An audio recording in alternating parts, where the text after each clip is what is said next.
नमस्कार दोस्तों, आज हम बात करने वाले हैं अग्निपथ के बारे में। अग्निपथ योजना लाई जाती है, उसके बाद में युवाओं के द्वारा इसका विरोध किया जाता है, जन धन और सरकारी संपत्ति को हानि पहुंचाई जाती है। उसके बाद में सरकार इसके बारे में सोचती है और इसका परिवर्तन करती है और सरकार इसके अंदर बहुत सारा परिवर्तन भी करती है और उसके बाद में यह योजना एक सही योजना उभर कर युवाओं के सामने आती है।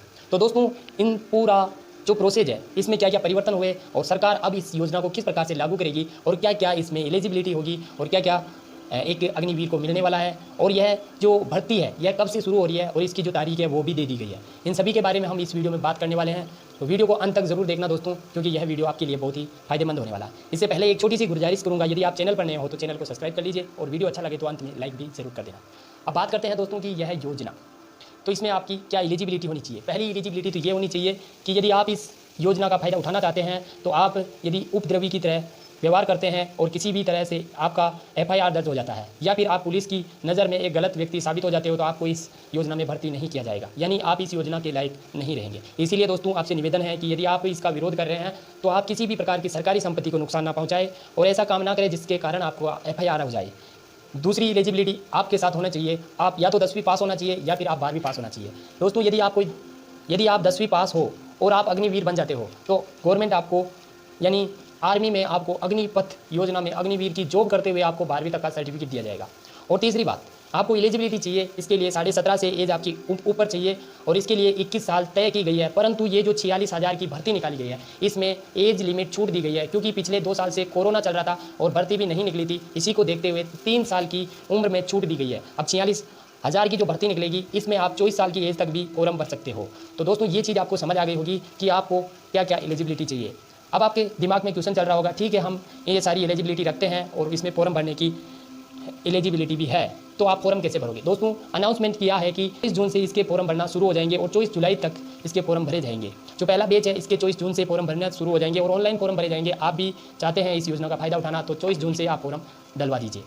अब बात करते हैं कि इसमें आपको मिलने वाला क्या क्या है। तो पहली चीज़ तो मिलेगी आपको 4 साल की नौकरी।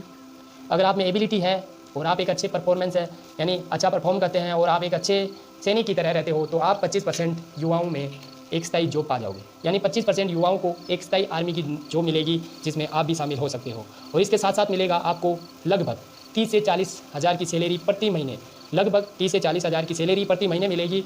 और जब आप रिटायरमेंट होगे 4 साल के बाद जब आपका रिटायरमेंट होगा उस वक्त आपको 11,71,000 रुपये एक साथ दिए जाएंगे जो कि बिल्कुल टैक्स फ्री होंगे।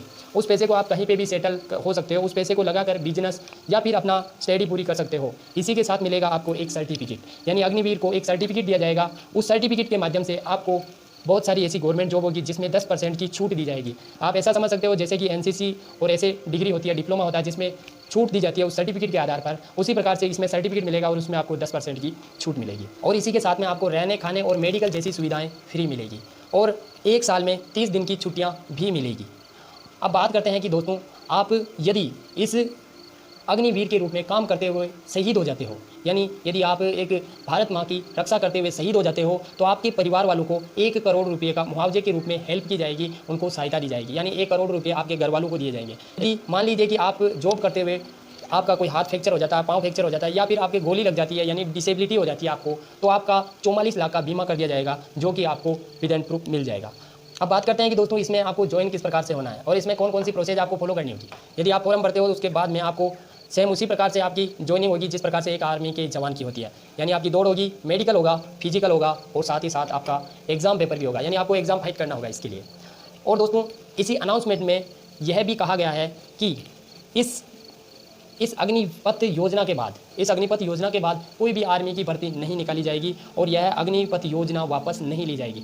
आर्मी में ज्वाइन होना है तो पहले अग्निपथ के जरिए अग्निवीर बनना होगा और उसके बाद ही आर्मी में आप ज्वाइन हो पाओगे। इसीलिए यदि आप आर्मी का सपना रखते हो, आर्मी में ज्वाइन होना चाहते हो तो पहले अग्निवीर की तैयारी कीजिए और अग्निपथ योजना में हिस्सा बनिए और एक अग्निवीर जरूर बनिए। दोस्तों अब बात करते हैं कि सरकार की ऐसी कौन कौन से उद्देश्य होंगे जिनके माध्यम से सरकार ने यह योजना शुरू की है। तो सरकार के ऐसे कई उद्देश्य हैं जिनके लिए यह योजना शुरू की गई है। पहला उद्देश्य तो यह है कम उम्र के युवाओं को आर्मी में तैयार करना। दोस्तों पहला उद्देश्य यह है कि बहुत सारी देशों में स्टडी करने के बाद, बहुत सारे देशों में देखने के बाद यह देखा गया कि वहाँ की जो आर्मी है वह ज़्यादातर युवा है, यानी वहाँ की आर्मी 25 साल, 27 साल, 28 साल से कोई ज़्यादा की आर्मी नहीं है। परंतु हमारे भारत में 32 साल की उम्र के युवा आर्मी में होते हैं। इसे इस 32 साल के रेशियो को घटाकर 26 साल का करने के लिए यह योजना लाई गई है, जिससे कि यूथ आर्मी तैयार हो सके। दूसरा उद्देश्य बेरोजगारी दूर करना और युवाओं को रोजगार देना। इसका दूसरा मुख्य उद्देश्य यह है कि इस अग्निपथ योजना के बाद कहीं युवाओं को रोजगार मिलेगा और बेरोजगारी दूर होगी। और तीसरा उद्देश्य पेंशन को कम करना।